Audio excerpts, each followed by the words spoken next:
Gold trusted gold buyers మీరు తాకట్టు పెట్టిన బంగారాన్ని విడిపించి ఈ రోజు ఉన్న మార్కెట్ ధరకు కొనబడను. ప్రస్తుతానికి దిత్వా ఎఫెక్ట్ శ్రీలంక పరిసర ప్రాంతాల్లో ఏ రకమైన భయానక వాతావరణం సృష్టించిందో అందరం చూస్తూనే ఉన్నాం. అయితే దిత్వా ఎఫెక్ట్ తో ఆంధ్రప్రదేశ్లో కూడా భారీ నుంచి అతి భారీ వర్షాలు నమోదయ్యే జిల్లాల్లో అకాల వరదలు కూడా వచ్చే అవకాశం ఉందని వాతావరణ శాఖ అంచనా వేస్తోంది. ప్రస్తుతానికి నైరుతి బంగాళాఖాతానికి ఆనుకొని ఉన్నటువంటి ఉత్తర శ్రీలంక కోస్తా తీర ప్రాంతంలో సమాంతరంగా దిత్వా కొనసాగుతోంది. దీని వేగం ఎలా ఉండబోతోంది? మరో 24 గంటల్లో ఇది తుఫానుగానే కొనసాగుతూ బలహీనపడుతుంది అంటున్నారు. అయినప్పటికీ కూడా ఏపీలో అనేక చోట్ల అతి భారీ వర్షాలు నమోదయ్యే అవకాశం ఉంది. కాబట్టి ప్రస్తుతానికి రెయిన్ఫాల్ వార్నింగ్స్ ఎలా ఉన్నాయో అడిగి తెలుసుకుందాం. వాతావరణ శాఖ అధికారి జగన్నాథ్ కుమార్ గారు మనతో పాటు ఉన్నారు.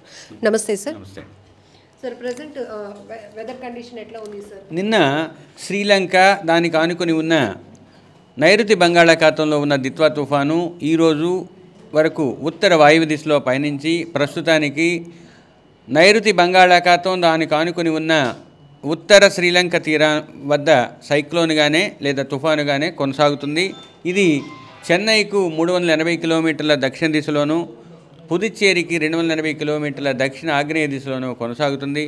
ఇది ఉత్తర వాయువ్య దిశలోనే తన ప్రస్థానాన్ని కొనసాగించి తీరానికి సమాంతరంగా పయనించి నైరుతి బంగాళాఖాతం మీదుగా చెన్నై తమిళనాడు ఉత్తర తమిళనాడు తీరానికి, పుదుచ్చేరికి మరియు దక్షిణ కోస్తా ఆంధ్రప్రదేశ్ తీరాలకు దగ్గరలో పయనించే అవకాశం ఉన్నది, కొనసాగే అవకాశం ఉన్నది. దీని ప్రభావం వలన రాబోయే 5 రోజులు కూడా వర్షాలు కొంచెం ఎక్కువగా ఉండే అవకాశం ఉంది. ముఖ్యంగా దక్షిణ కోస్తా జిల్లాల్లో ఈరోజు పలు ప్రాంతాల్లో తేలికపాటి నుంచి మోస్తరు వర్షాలు, రేపు ఎల్లుండి అత్యధిక ప్రాంతాలలో పడే అవకాశం ఉంది. 4వ రోజుకు వచ్చేసరికి తదుపరి 3 రోజులు కూడా కొన్ని ప్రాంతాలకు పరిమితమై 7వ రోజున 1-2 ప్రాంతాల్లో పడే అవకాశం ఉంది. ఉత్తర కోస్తాలో ఈరోజు 1-2 చోట్ల, రేపు పలు చోట్ల, 3వ రోజున అత్యధిక ప్రాంతాలలో తేలికపాటి నుంచి మోస్తరు వర్షాలు, 4వ రోజున కొన్ని ప్రాంతాల్లో, తదుపరి 3 రోజులు 1-2 ప్రాంతాల్లో పడే అవకాశం ఉంది. ఈ వర్షాలు భారీ వర్షాలుగా కొన్ని చోట్ల పడే అవకాశం ఉంది. ముఖ్యంగా దక్షిణ కోస్తా జిల్లాలైన నెల్లూరు, తిరుపతి, చిత్తూరు జిల్లాల్లోని 1-2 చోట్ల భారీ నుంచి అతి భారీ పడే అవకాశం ఉన్నందువల్ల ఆ సంభావ్యత గల జిల్లాలకు ఆరెంజ్ అలర్ట్ ఇచ్చాము. ఇక ప్రకాశం, కడప, అన్నమయ్య జిల్లాల్లోని 1-2 చోట్ల ఈ 24 గంటల్లో భారీ వర్షం పడే అవకాశం ఉన్నందువల్ల ఆ జిల్లాలకు ఎల్లో అలర్టు ఇచ్చాము. అతి ముఖ్యంగా రేపు దక్షిణ కోస్తా జిల్లా అయిన నెల్లూరుతో పాటుగా తిరుపతి, చిత్తూరు జిల్లాల్లోని 1-2 చోట్ల అత్యంత భారీ వర్షం, 1-2 చోట్ల భారీ నుంచి అతి భారీ కొన్ని చోట్ల పడే అవకాశం ఉన్నందువల్ల ఆ సంభావ్యత గల ఈ 3 జిల్లాలకు రెడ్ వార్నింగ్ ఇవ్వటం జరిగింది. ప్రకాశం, కడప, అన్నమయ్యలో 1-2 చోట్ల భారీ నుంచి అతి భారీ పడే అవకాశం ఉన్నందువల్ల ఆ జిల్లాలకు ఆరెంజ్ అలర్టు. వాటికి ఆనుకుని ఉన్న పెరిఫరల్ జిల్లాలు బాపట్ల, గుంటూరు, పల్నాడుతో పాటుగా నంద్యాల, కర్నూలు, అనంతపూర్, సత్యసాయిలో 1-2 చోట్ల భారీ వర్షం పడే అవకాశం ఉన్నందువల్ల అవి ఎల్లో వార్నింగ్ని కొనసాగించుకుంటున్నాయి. ఇక ప్రకాశం, నెల్లూరులో 3వ రోజున అనగా 1వ తేదీ డిసెంబర్ నాటికి భారీ నుంచి అతి భారీ 1-2 చోట్ల పడే అవకాశం ఉన్నందువల్ల ఆరెంజ్ అలర్టు.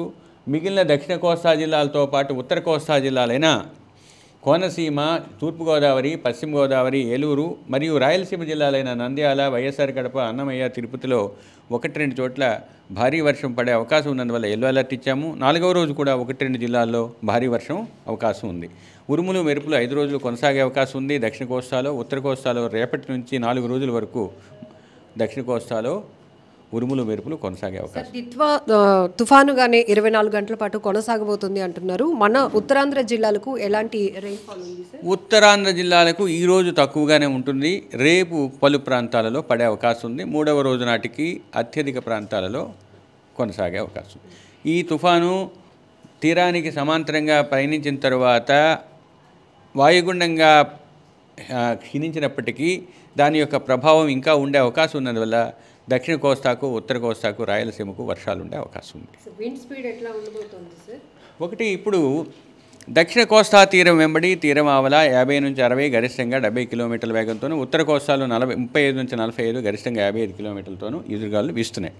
అయితే సాయంత్రానికి వచ్చేసరికి దక్షిణ కోస్తాలో 60 నుంచి 70, గరిష్టంగా 80 కిలోమీటర్ల వేగంతో వీచే అవకాశం ఉంది. ఈ గాలులను గేల్ విండ్స్ అంటారు.